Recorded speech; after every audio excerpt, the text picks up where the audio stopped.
Shalom. Good evening. Good afternoon in New Jersey? Michigan. Oh, God, where Dr. Schubiner lives in Michigan, of course. Yes. We'll get to Dr. Schubiner. This is TMS Roundtable Recovery. My name is Dr. Tovah Goldfine, and we are live weekly, creating magic, healing us, body, mind, and soul. And I'm so blessed to be here this week on TMS Roundtable Recovery with an extraordinary story. And let me just bring up Kelley's name. And then I'm going to introduce Kelley briefly, and then she's going to speak to us and speak with us. If you have any questions, please feel free to chime in, to talk. We're going to speak for a little bit about Kelley's recovery story, and then it'll be up on the YouTube tonight or tomorrow if you want to see it there. So as you know, I'm on a lookout for recovery stories, and then in between these meeting these people, I speak with doctors and scientists. This morning, I got a message from a wonderful doctor here in Israel. He wrote the foreword for Dr. Sarno's book when it was translated to Hebrew many years ago. He wrote the foreword. He's actually an Australian doctor named Dr. Simon Wolfson, and he runs a big pain clinic. And he wrote me and he said, I want to show the All the Rage movie to one of the classes I teach. Can you connect me with Michael Galinsky? And I just couldn't have felt better to make the connection, in that way. So Dr. John Sarno's legacy lives on. And in that realm, he was the pioneer. And then one of his students was Dr. Howard Schubiner. And the beautiful thing about Kelley's story is that she got to meet Howard Schubiner. She went to see him and had quite amazing turnaround after 37 years. So I'm not going to speak anymore. And this is what I'd like from you, Kelley. Beautiful face, your beautiful soul. Thank you for being here with me tonight. I like when you sort of give a timeline.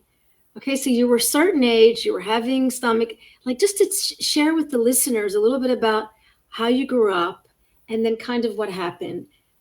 Sure. I'm happy to be here.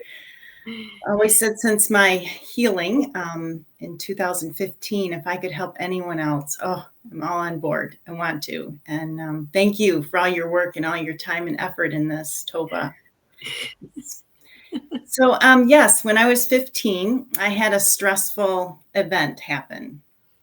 And when that event happened, I got a sharp pain in my head. And just thinking this would go away, but I woke up in the morning and it was there and it just continued. And then, of course, the fear came on. What if this won't go away? And did I do something to cause this? And then went into the whole seeking medical help. And I just tried just about everything. I mean, I went to homeopathic, I tried biofeedback, of course, medication, and I think I did everything but acupuncture just because it wasn't. And you were 15, age 15. So this is your parents taking you, but you remember. Well, this went on for 37 years of seeking. So I went to Mayo after I was married. I went to the Michigan Head Pain and Neurological Institute in Ann Arbor. But I knew somehow that because it happened during that stressful event, that it was linked. And I would mention it to the physicians, and nothing actually came of that. So I learned to eventually live with it. I was taking ibuprofen and Tylenol and just trying to get the pain where it was doable.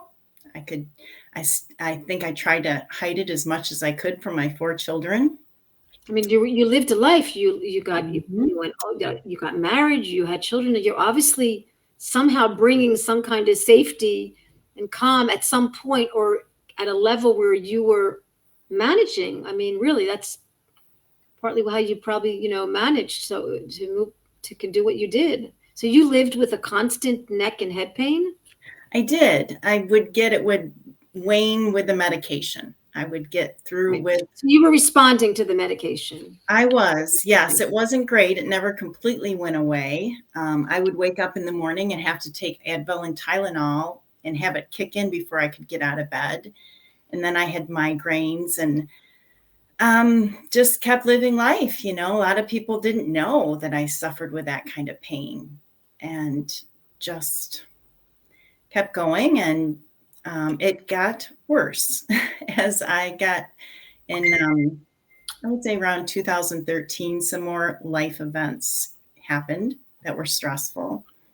I'm really fast forwarding, but got to the point where then it went to my shoulders and my jaw.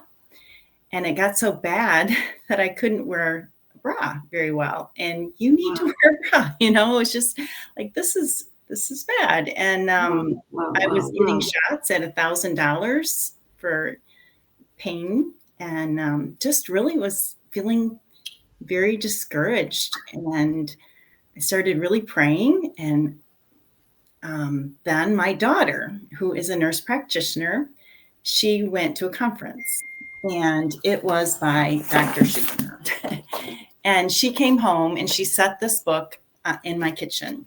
And she said, "Mom, I thought of you when I went to this conference." And I honestly laughed inside. I thought, 37 years of pain and I can unlearn this. And so I put the book in my drawer, and my husband and I went to Florida, and my pain decreased when I was in Florida. So I'm like, wow, pulled in the driveway and the pain was just ramped right up.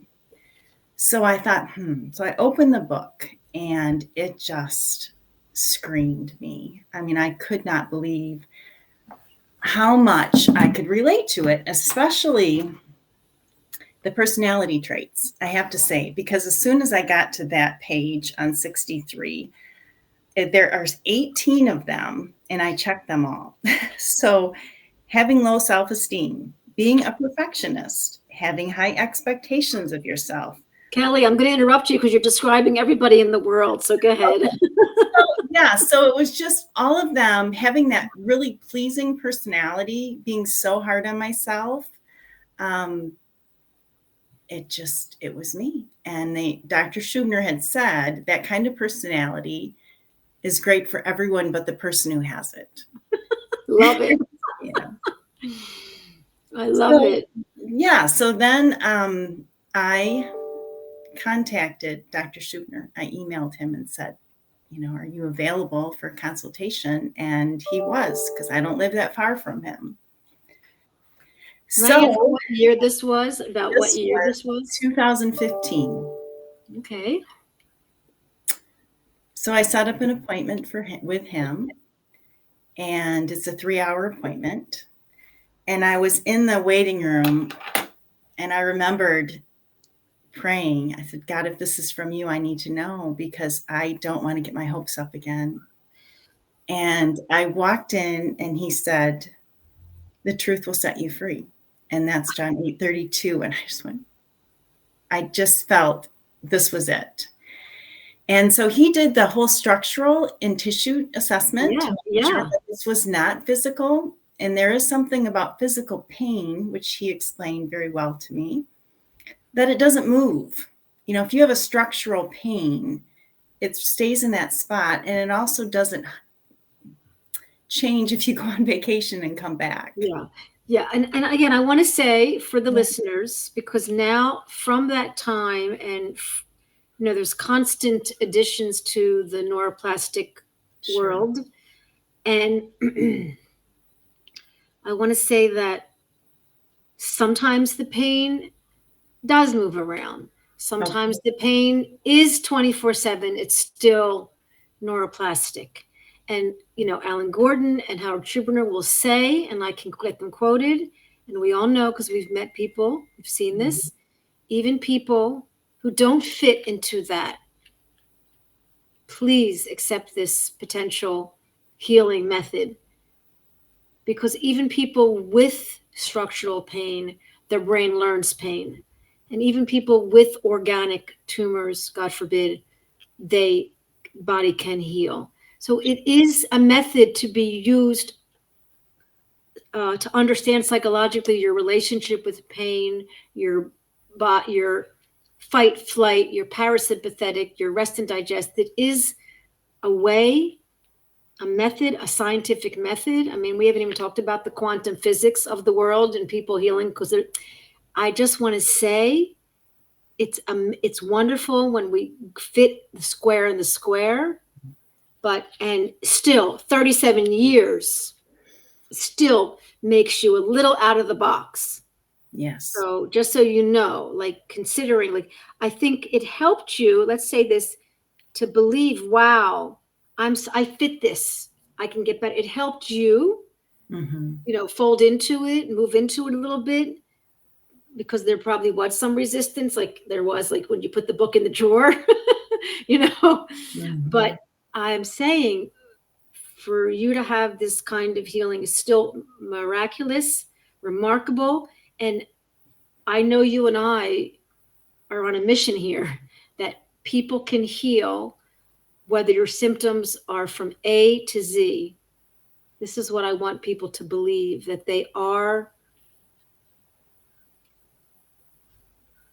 not damaged. They are not broken. Yes. Their body's protecting them, not punishing them. So I really just want to share that. And yet, tell us, I mean, it wasn't like you woke up the next day and you were pain free. I mean, tell us a little bit more about the journey. So you're in Dr. Schubiner's office. Okay. He speaks to you. He does a complete exam. Then what happens? So then we went back to the emotional, stressful event and talked through that when the pain came on. And he said, you're not broken. And he said, this was a pain pathway that developed. And the brain is producing this pain, and you can unlearn it. And I had hope for the first time in a long time. So then he wrote down some words. He said, he wrote it down on a piece of paper. He said, I want you to repeat this. I'm strong, I'm healthy, I'm in control. There is nothing physically wrong with me. Pain, stop. Got those words memorized. Say it again. So I'm strong, I'm healthy, I'm in control. There is nothing physically wrong with me. Pain, stop. So I'm telling my brain, I don't need the pain. It doesn't. So I left his office, and what does any girl do after she leaves a doctor's office but go to the mall and go shopping for a while? So, yeah. I love it. I love the details. I know. So I'm walking the mall with my husband, and I'm saying those words. And you know what? The pain lessened. And I was like, what? I was actually talking away my headache, my neck pain, my shoulder pain. And I was just blown away, honestly. And so after that event, I came home and just dove in to the books. I've read got them all here, but I read Divided Mind, Mind-Body Prescription, and committed to do the workbook, Unlearn Your Pain. And started it every morning and got to a hard part. And I emailed Schubiner and I said, I don't think I can do this. Because you know what? There's a reason we stop those emotions. We do not want to feel them. Wow. So he emailed me back and said, hey, I have a life coach. You should not do this by yourself. And she helped me. She actually trained under Dr. Schubiner. She had fibromyalgia for 15 years and was healed through this MBS journey. So for 4 1-hour sessions, we talked and worked through it. And in 1 month, I went back to Schubiner just to thank him. I had the appointment, but I just went in and thanked him because the pain honestly was gone. And I was just amazed. It was hard. I can't make it sound easy at all. Journaling is hard. Yeah. I mean, it is. What can I ask why it's hard? Why do you think it's hard? I believe it's hard too. And I'll tell you why I think it's hard, but I want to hear from you. Why do you think it's hard? Because you're digging up things and emotions that you stuffed because they're painful. I remember doing that. The thing that helped me the most in the book, Unlearn Your Pain, was a 25-minute writing jog.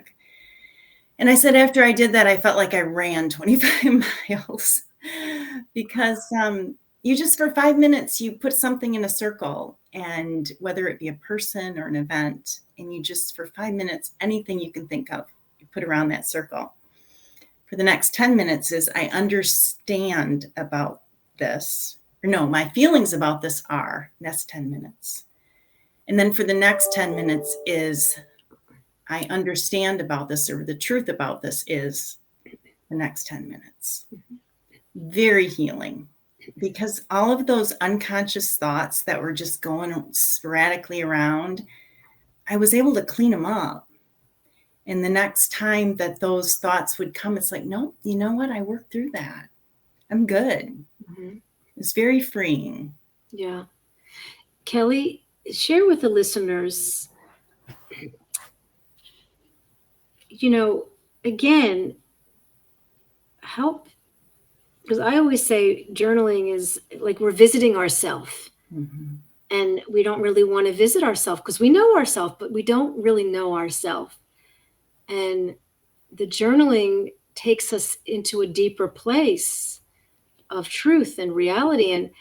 And again, I interviewed Nicole Saxon. At some point I said, why don't people like journalists? She goes, well, I said, why doesn't journaling work for everyone? She goes, well, some people are lying to themselves. And I'm not saying that we lie, but we defend, we rationalize, we hide. It's human nature. Okay? But it is like an uncovering, or like a, unveiling. And what I want to ask you is, if people know that that's going to set them free and help them, why is it still difficult? I know. It's a very good question. And the conclusion of all of it, it was, to me, you have to feel to heal. I mean, you have to get to those core emotions that are causing this pain. And I have suggested it to different people and they haven't. You're right. And I think it's hard. Yeah. But the reward is huge. That's what I keep telling people. It's hard, but if things were easy, if it was easy, everyone would do it. Right.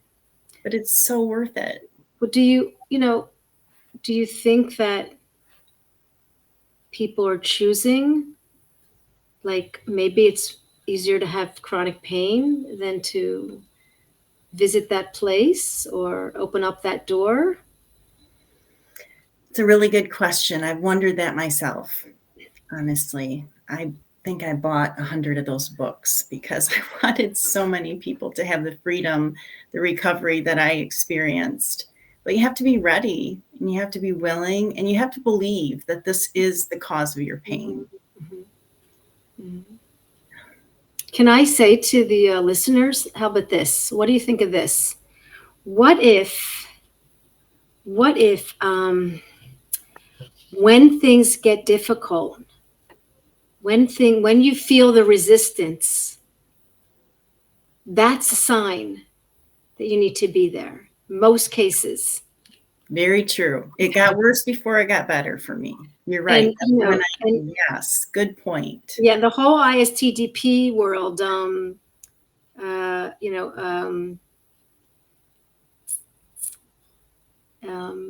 it's I forget the initials mean, but it's a big therapy. Dr. Alan Abbas and Dr. Schubiner wrote a book called Hidden from View, but another book written by Dr. Alan Abbas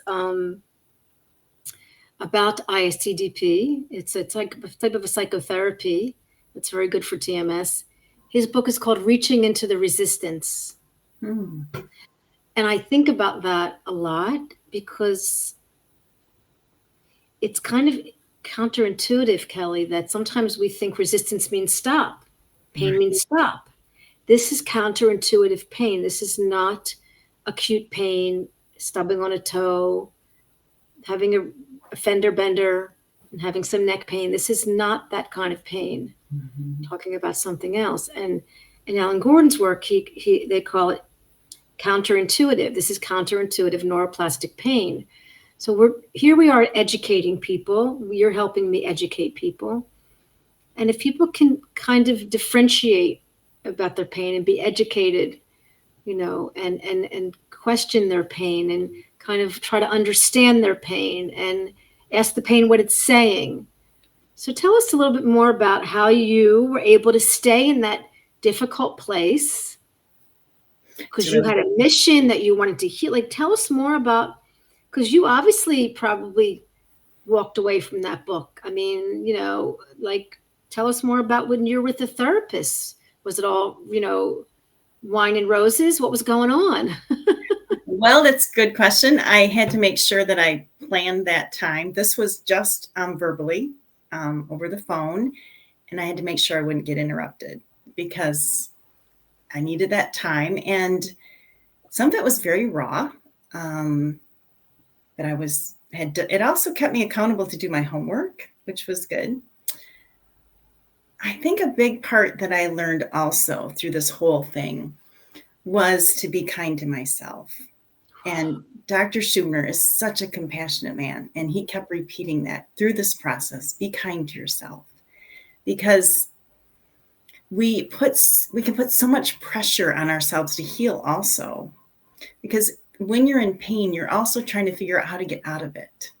You spend years thinking maybe this will work, or maybe that will work, or maybe they told me I couldn't have wine or cheese or chocolate, that those were triggers. Well, I'm making up for that now.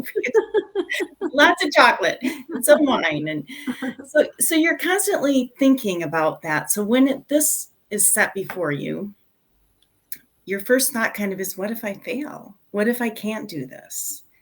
And just realize, just do your best, trust the process, and be kind. I mean, even I pictured myself, if you picture yourself as a young lady or young man, what are you saying to yourself? Are you being kind? Because pain can also be caused from the self-talk. If you're being mean and saying, well, you should have done that better, you're not very smart, or why did you do that this way, or how is that going to make you feel? So just being more in tune with my self-talk was very helpful. And it's really interesting because now if I start to get a headache, I recognize it right away. It's like, wow, quit being so hard on yourself. And I can stop it just by recognizing that. Well, what you're saying is that self-compassion is a chemical reaction, and this has been studied. And gratitude is another chemical reaction. Breathing is another one. Deep breathing creates all these chemicals in our body. I've talked about that. We're like a pharmacy inside. Mm-hmm. So you literally just showed us how you were able to turn things off and on. And you probably, like what Dr. Schubiner, he'll do this provocative testing. You probably could think about a headache and maybe bring it on, because you're that in control. That's right now, you're in the driver's seat. Mm-hmm. That's, and like, I always bring up Howard Stern from the movie, who was laughing at his pain because he knew it wasn't real. So so Elon, he's out in California, and he's an incredible. Do you see the comment? He's an amazing sound therapist. We've had many shows together. Okay. An amazing sound therapist, and we're talking about different level of energy. Mm-hmm. So indeed, like water, memory in our body is filled with water. Yeah, so it's so interesting. Thank you, Elon, for commenting.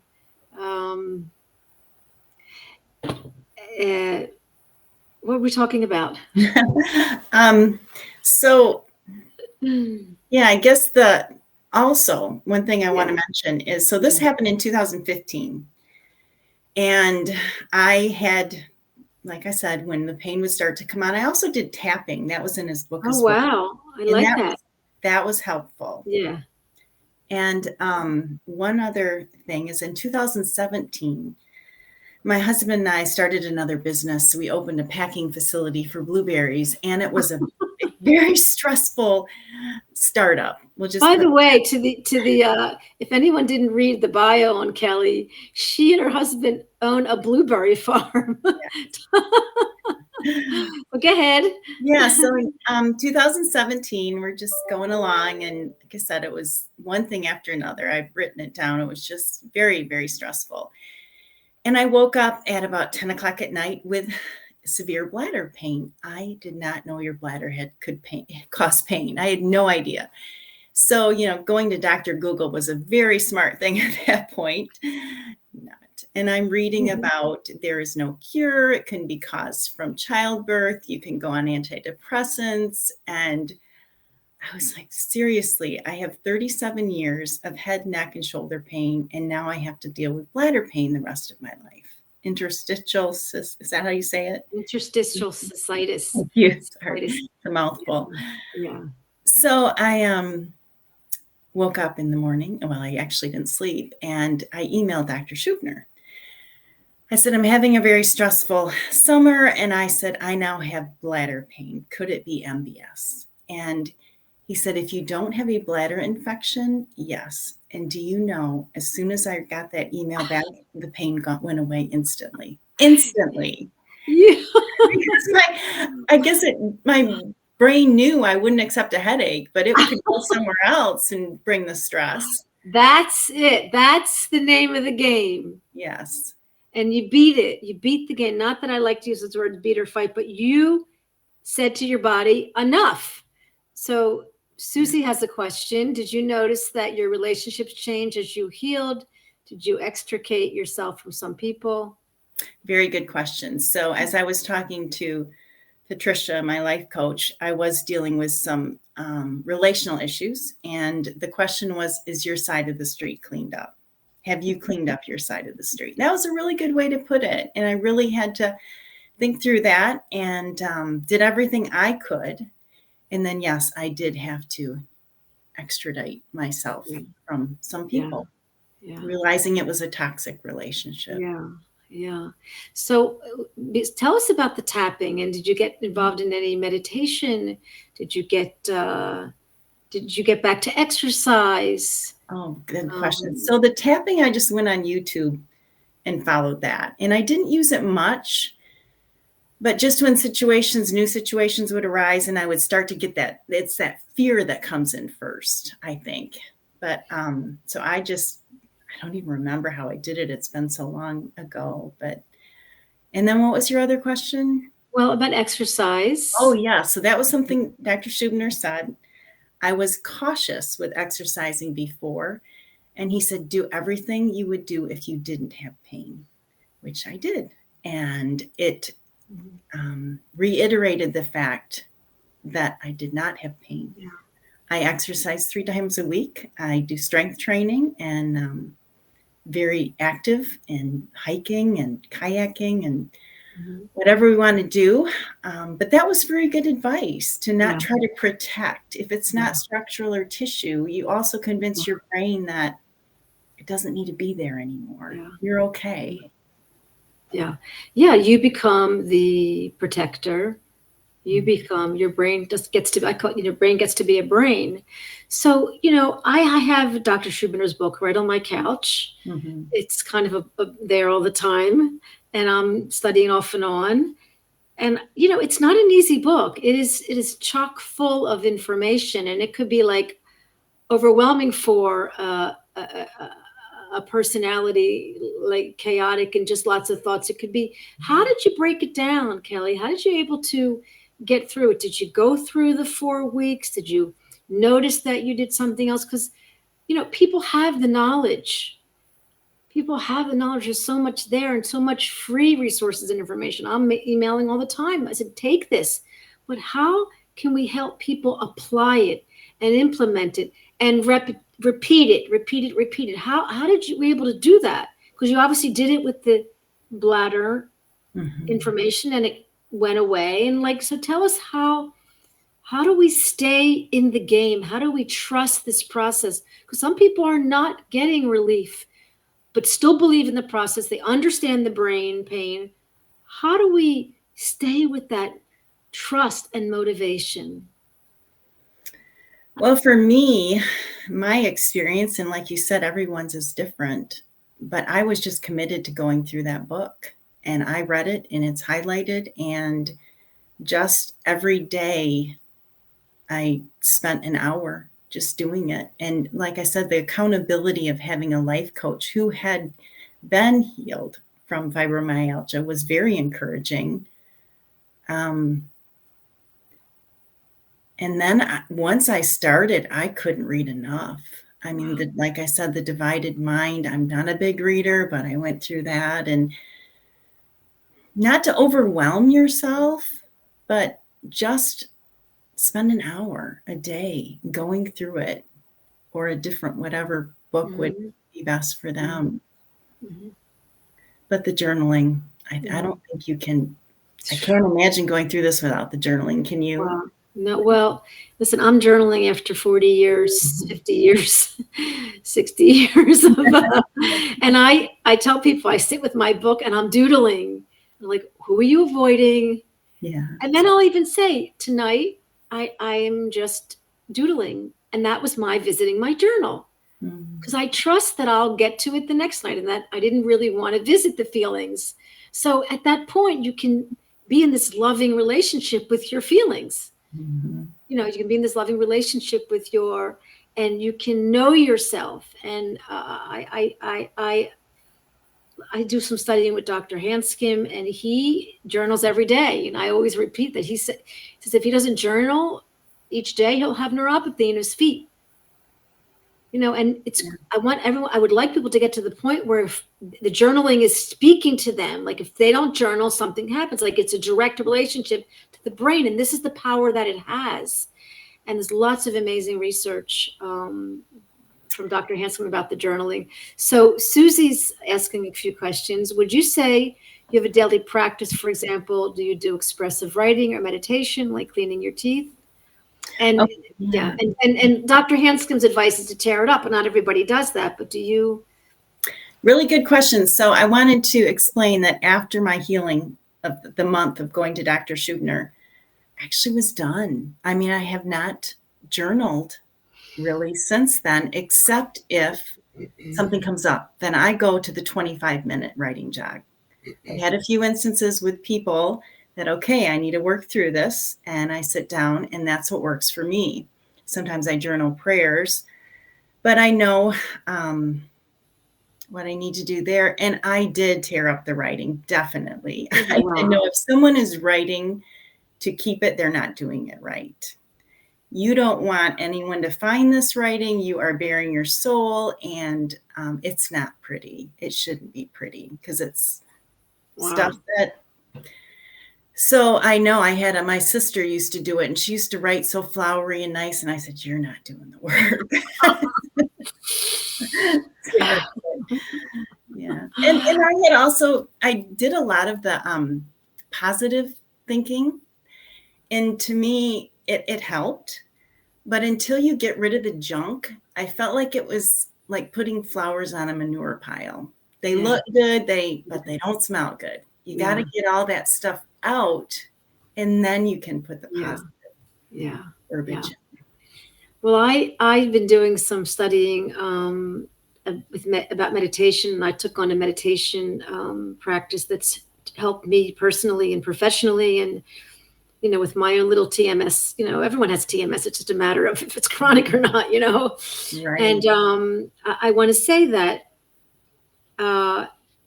meditation, mindfulness is also, it's like the journaling. It's a way that we get closer. It's a way that we clean out.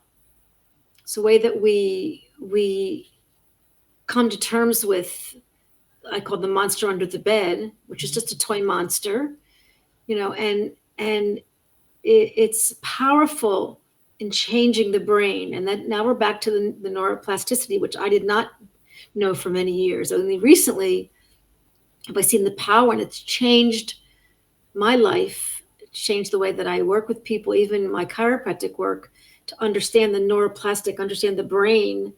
And that's where Dr. John Sarna talked about that, but Dr. Schubiner and Dr. Clark took it, and Dr. Hanscom and Dr. Schechter, they took this to another level, the neuroplasticity, which again is nothing new under the sun. And I do want to mention, since Kelley and I share, a very close relationship with God, and in our own different ways, we're very, very, our lives are God-centered. And I would recommend that to anyone, to have a divine source, or a divine, or a place, a belief in the world, in that you're not here to suffer, and whatever that means for you, whether it's Buddha or Allah or Moses or Jesus, I don't think it matters. But what I've noticed in my 5 years of doing these broadcasts is that people that do bring God into their life have a kind of a coach. Definitely. And it's a trust. It's a, you will never be abandoned by God. God doesn't abandon, and this divine, and even some of the quantum work, it's about the source. It's about the divine energy, that we're energy, and your pain is energy, and your injury is energy, and your trauma is just energy. And it becomes, I love the term like heart-brain coherence. It becomes more, your energy just becomes more balanced, more in harmony. And this could be what could be for people, maybe to take them to the other side, people that are stuck in their journey, maybe to let go in that way and find a relationship with divine, or a God, or godlike figure. So I believe in that, and I think it's another spike of the wheel. Can you share about how it's helped you, your relationship with God? Yes, I've been a Christian since, I don't know, I was 10 years old, and a lot of praying, a lot of, he always shows up. I mean, not sometimes in the 9th, 10th hour. Like I said, when it was in 2015, it was bad. I mean, felt like I was in a pit, and that praying, and he just completely answered it by bringing me to Dr. Schubiner, and I've seen him faithfully come through time and time again. And that's where I get my strength. It really is. Yeah. And, another thing I wanted to mention, when I don't want anyone to feel like they've had pain too long, because Schubiner also said it's kind of like this pain pathway had been so developed. There was a ruts, going back and forth, but you can jump over that. Don't give up. Don't think that, I've had it too long, there's no way this can go away. 37 years and a month later, it's gone. Yeah. Just want to give hope to people that you can do it, and it's possible to live pain-free. Wow.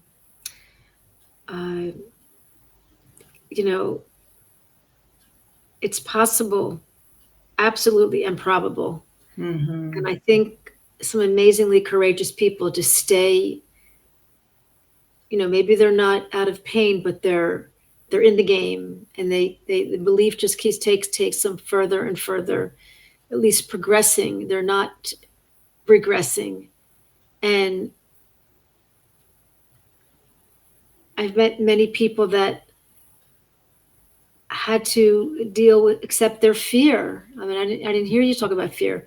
I had to accept their fear of the pain, and they had to realize that the fear was worse than the actual pain. So I imagine that was one of the emotions you stuffed.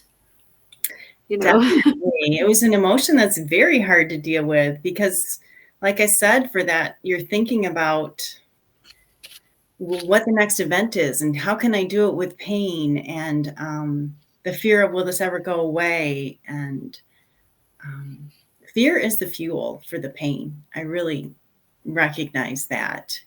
And when you mentioned that I had control, the fear wasn't there any longer.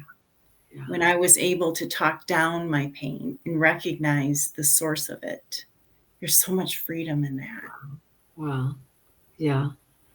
Yeah. Well, you've simplified it, because I think for you that was what you needed. Rather than to talk about your MRIs and your CAT scans and your all the things you did, that didn't matter so much as that this, and you didn't give up. Obviously you didn't give up, because you would have never taken out the book. Like there was some part of you, and maybe that's the God part of you, or that's this part of you that wanted to be working in your farm and wanted to be the grandmother that you are. And you created a daughter who obviously was involved with Dr. Schubiner's work. And all the people I meet every day with slices of TMS are beautifully strong and sensitive individuals. And like somebody said the other night, if they could just get out of the way, if they could just get out of their way. Mm-hmm.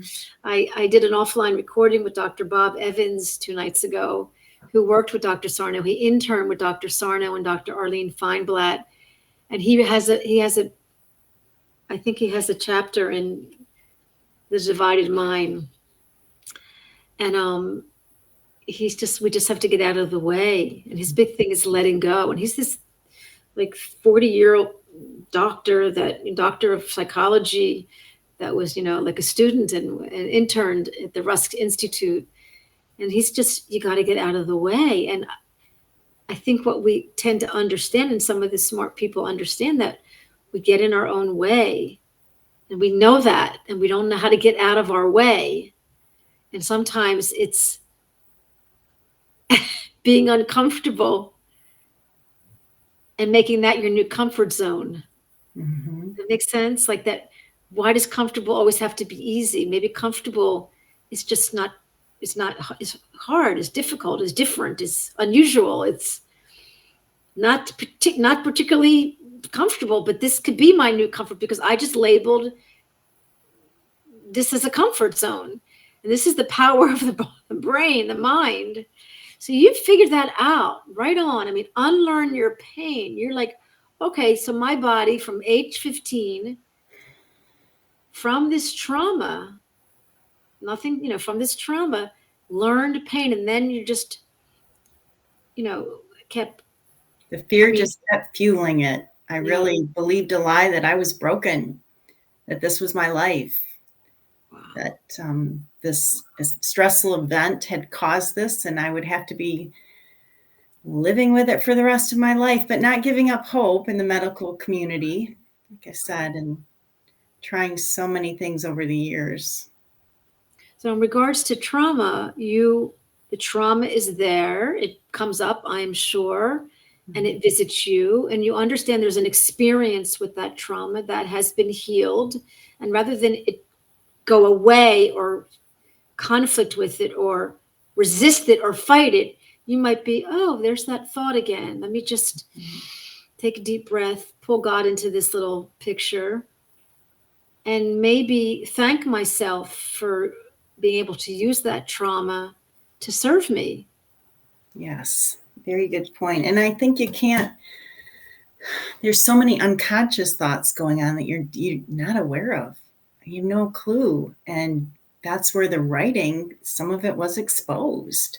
Yeah. And then once that was exposed, then when it would start to come up again, it's like, no, I already worked through that. Like I said, that was so healing to not have that cause pain, those thoughts cause pain any longer. Yeah. Wow. Kelley, I'm so happy that we were able to meet tonight, and thank you for your patience and your unbelievable compassion and understanding and your prayers. Mm. And I know you're on Facebook, and if anybody wants to kind of reach out to you, not only did I shared the YouTube, but I will share your Facebook page. I think you have a natural healing ability. I think you could be a great coach when that blueberry farm is not in season. I think you could, but I know you're busy with your grandchildren, but you have a beautiful, calm, and essence about yourself, full of grace and gratitude. And I'm just so happy that I met you, and that you wanted to reach out and speak. Not everybody's ready to do that. And some people are like, I want to wait till I'm completely recovered. And I'm like, no, come and meet me when you have a headache. So I know, I imagine that whenever you have a symptom, you're really aware, like, what's going on. And the evidence is not broken. And what else would you like to leave with the listeners before we wrap up?